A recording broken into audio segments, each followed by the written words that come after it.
бид нар чинь 2016-17 оныхоо үндсэн чиглэл хамгийн гол тоонуудыг л ярьж байгаа шүү дээ. Хөрөнгө оруулагч нар харж байгаа. Манай ард иргэд маань харж байгаа.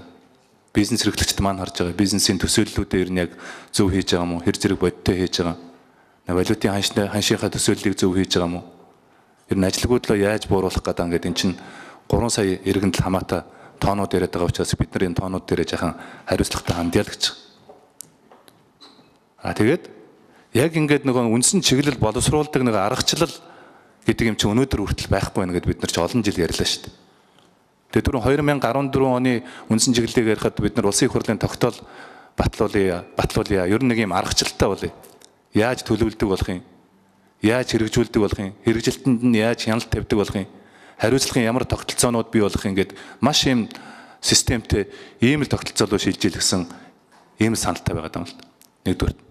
Хоёрдугаарт нь тоонууд нь манай эдийн засгийн нөөцлөлтийн тоонууд, инфляцийн тоонууд, ажилгүйдлийн тоонууд ч бас их бодиттой байх хэрэгтэй шүү дээ. Нөгөө талаасаа бид нар их тийм хэрв энэ тоонууд биелэхгүй болвол яах юм бэ? Ямар эрсдлүүд байна вэ? Энэ эдийн засгийн үндсэн чиглэлд орсон энэ нөгөө бидний төсөөллүүд, зорилтууд одоо биелэхгүй байх ямар эрсдлүүд байна вэ гэдэг бас эрсдлүүдээ бид нар тойрч ярих хэрэгтэй гэж ойлгоод байхгүй. Засгийн газар нь яг юу хийх юм? Улсын их хурл нь юу хийх юм?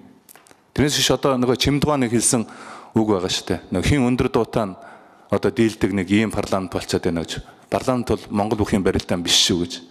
Өнөөдөр хин өндөр дуутаа нь одоо бид нар биенийхээ дээр гарч суучих гэдэг асуудал биш шүү дээ. Энэч парламент бол би мэтгэлцэн гэж ойлгоод шүү дээ. Хинийхээ үгийг сонсох ёстой. Сонсч сурах ёстой. Эндээс ямар нэгэн тийм улс төржилт би хараагүй гэж бодож байгаа.